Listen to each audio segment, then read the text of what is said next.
చమురుని ఇండియాకి తీసుకొచ్చి ఇక్కడ శుద్ధి చేసి దాన్ని తీసుకెళ్ళి అమెరికాకి అమ్మితే కొనుక్కుంటుంది. రిలయన్స్ వాళ్ళు అమ్ముతున్నారు, కొంటుంది. 2,10,000 కోట్ల రూపాయల వరకు ఇప్పటికి కొన్నది అది.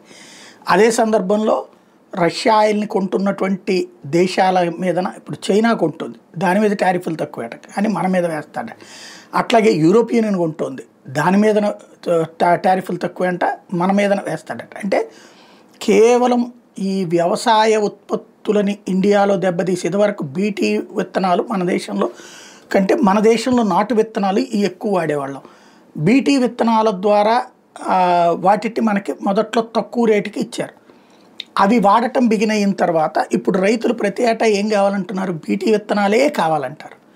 ఆ బీటీ విత్తనాలు ఇండియన్ మార్కెట్కి వచ్చిన తర్వాత ఇండియాలో ఆ విత్తన తయారీ సంస్థలన్నీ మునిగిపోయినాయి. అట్లాగే ఆ విత్తన తయారీలకు సంబంధించినటువంటి రైతులు ఇదివరకు తమ పొలాల్లో పండించేటటువంటి నాట్లు ఇగిపోయినాయి, శాంత నాశనం అయిపోయింది ఆ వ్యవస్థ.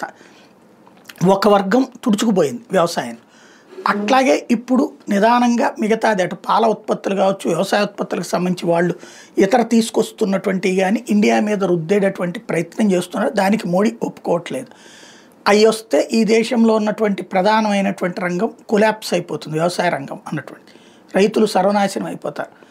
ఆ ఉద్దేశంతో ఆపుతూ ఉంటే దాన్ని కాస్త టారిఫ్ల మీద టారిఫ్ల పేరుతో వేధిస్తున్నటువంటి ట్రంప్ పోనీ నిజంగా ఆయిల్ కొన్నందుకు అనేటట్టయితే ఇజ్రాయెల్ మీద యాక్షన్ తీసుకోవాలి, యూరోపియన్ యూనియన్ మీద యాక్షన్ తీసుకోవాలి, చైనా మీద యాక్షన్ తీసుకోవాలి, అమెరికా తన మీద తనే శాంక్షన్ చేసుకోవాలి. కానీ ఒక్క భారత్నే వెంటాడుతున్నటువంటి పరిస్థితి అయితే కనబడుతోంది.